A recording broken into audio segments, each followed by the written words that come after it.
Every day, millions of the USSR's inhabitants spent time in front of their TV screens. They watched political commentaries, variety shows, and sports competitions. Programs about life beyond the border became bright windows into the world for them, because since traveling past the Iron Curtain was almost impossible. But behind the scenes were all the difficulties that program creators encountered due to censorship.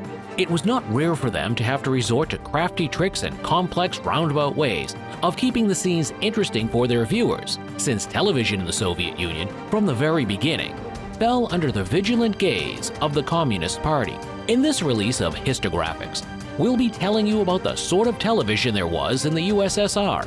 In Moscow, in October 1931, the first ever program was broadcast, where only pictures were shown without any accompanying sound.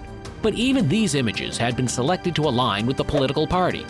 In the pictures, they showed flourishing plants and factories, their best workers, and the best workers of collective farms. But on the 1st of May 1932, they presented a real program for the first time, a military march in Red Square in Moscow. Later on, there was little variety between shows. It was mainly the country's achievements and, during breaks, small concerts that were put on screen. People, however, watched all these programs with interest because there were few forms of entertainment at that time. However, the state television's industry was really designed for entertainment, but it did provide a chance to control the masses. It was an accurate assumption. Modern science had confirmed that TV can influence the psyche just as much as cocaine. And quite recently, neuropsychologists explained that while watching programs, the cortex and the subcortex switch off, whereas the peripheral nervous system starts running at full power. As a result, everything people do in life starts to be influenced by what they see on the screens. In reality, the systemic control of people through TV flourished at the beginning of the 70s, where more than 10 million TV sets could be counted among the Soviet population. A bunch of new programs were broadcast, more often than not with an ulterior ideological motive. The main one was a news program called Vremya, which means time in English, broadcast every day at 9 p.m. since 1968. In the first few years, a constant program plan was already formed. At first, they reported on the heads of state, then on news from the provinces, followed by economics, culture, sport, and finally, a weather report. Releases were made to the highest standard. Newscasters, for example, had to meet massive criteria. They had to be artistic, photogenic, and speak perfect Russian. But the competition was huge. No less than 800 people would audition for a single vacancy. They selected the news just as diligently, trying to narrate the most resonant and meaningful among them.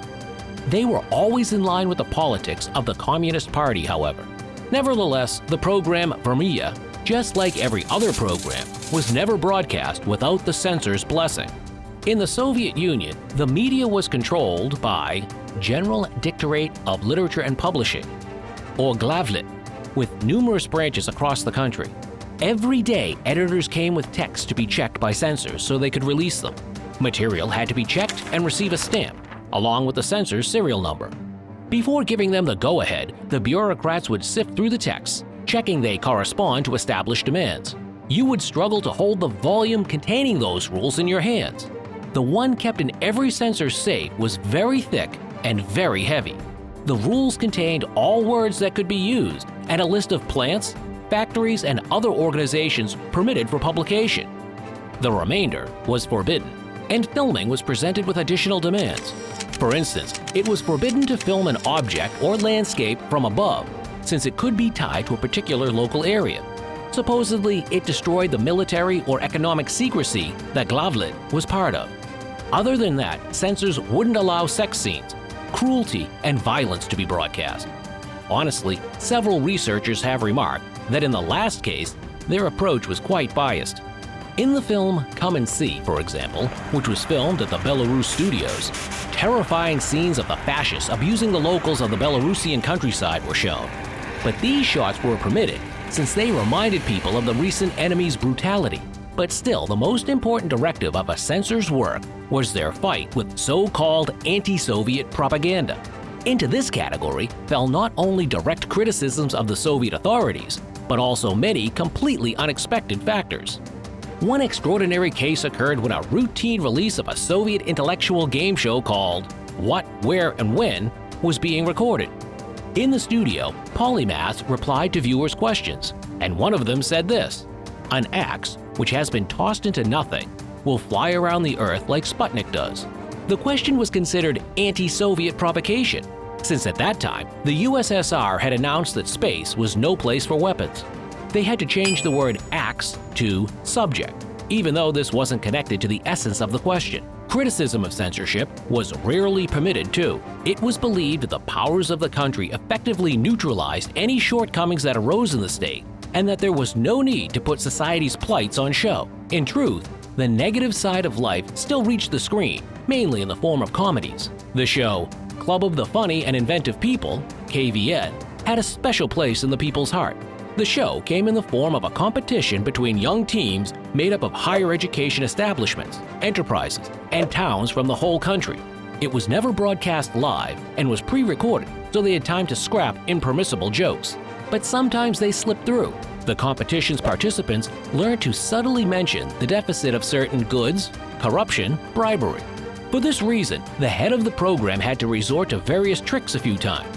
For example, he had to distract the censors with one impermissible scene so that they would leave the other, which was less noticeable but still packed a punch.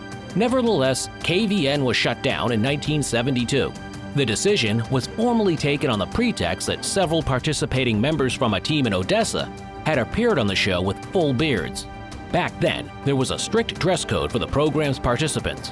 If you watch shows from those days, then you'll see only young people in suits and ties with clean-shaven faces, and women exclusively in skirts.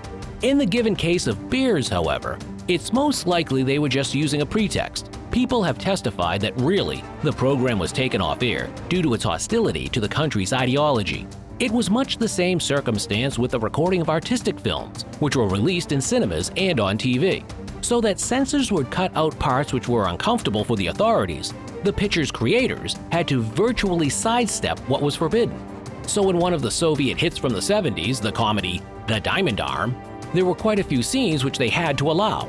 The censors most likely had questions about the several erotic scenes that were present in the film, about its allusions to sex and drinking, the alcoholic sort, and they would certainly have disliked the comical representation of its authority figure, a female building manager who threatened to cut off families' gas and electric. So they didn't cut these scenes. The director Leonid Jedi decided to draw the attention of those checking it elsewhere. He put documentary clips of a nuclear explosion at the end of his picture. The inspection board, after watching the film, asked its director to remove the awkward ending and left its remaining scenes untouched. The picture was a great success among its viewers, more so than many other TV broadcasts. People were glued to their screens till late at night and would sometimes even drift off in the middle of programs, which was life-threatening back in the 70s. Televisions of the era often broke, caught fire, and even exploded. Factoring this in, they began to include a high-pitched noise at the end of programs and displayed a screen saying, "Don't forget to turn off your TV." At the same time, they soon started releasing color TVs of a higher quality, and more programs appeared.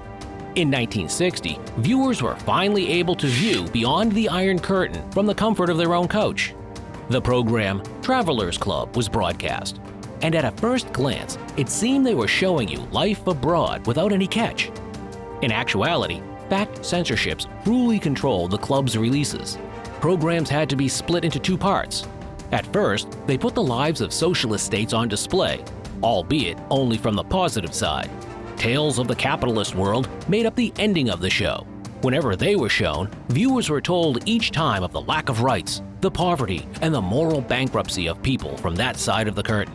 This part of the program's content underwent a particularly harsh selection process and was rejected for some of the smallest, most often absurd reasons. For instance, one time they broadcast scenes from the Canary Islands where a waiter served a client ice cream decorated with paper umbrellas. They accused the show's creators of showing the service of the capitalist world in a positive light.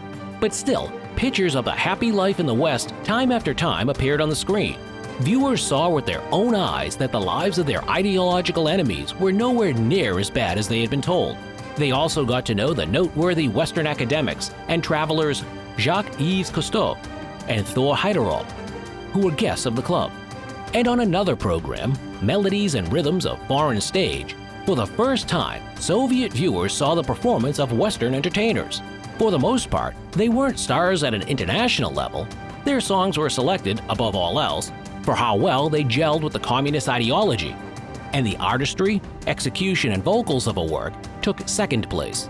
Incidentally, in those years, not the nation's dissident poets, writers, and artists were also not permitted on television, no matter how talented they were. Nevertheless, melodies and rhythms of foreign stage managed to also acquaint Soviet viewers with the artistry of some of the greatest stars: Elvis Presley, Paul McCartney, Muriel Matthau, the groups Boney M, ABBA, and the Rolling Stones. In the 1980s, yet another novelty uncommon to the Soviet people was broadcast: the advertising of goods and services. Before 1985, this took the form of separate TV shows like More Quality Goods, but soon they began to spread them between different programs. In truth, the adverts were sparse, since back then there was a shortage of goods in the USSR. Quality clothing, dishes, and furniture were all instantly swept up and needed no advertising. It was another innovation that made a real commotion, however: space bridges between the USSR and foreign countries. They allowed viewers from either side of the Iron Curtain to get to know more about the other. The first space bridge, Moscow-Los Angeles, was established in 1982. In 1983, the Moscow-California Space Bridge. But most famous, perhaps, was the Leningrad-Boston Space Bridge. During that space bridge, one of the participants from the Soviet side said, "In the USSR, there is no sex," and it became a catchphrase. The woman had actually meant that there was no epidemic of sex scenes on TV, but no one went into details. At the end of 1991, following the collapse of USSR, Soviet television ceased to exist. Censorship was lifted then, and a flood of diverse TV channels and programs for all tastes appeared. But many people from the Soviet era to this day look back with nostalgia at the TV shows of years gone by. Tell us, what impression has Soviet television made on you? Write your comments below, leave a like, subscribe to our channel, and don't forget to click that bell so you don't miss any new releases.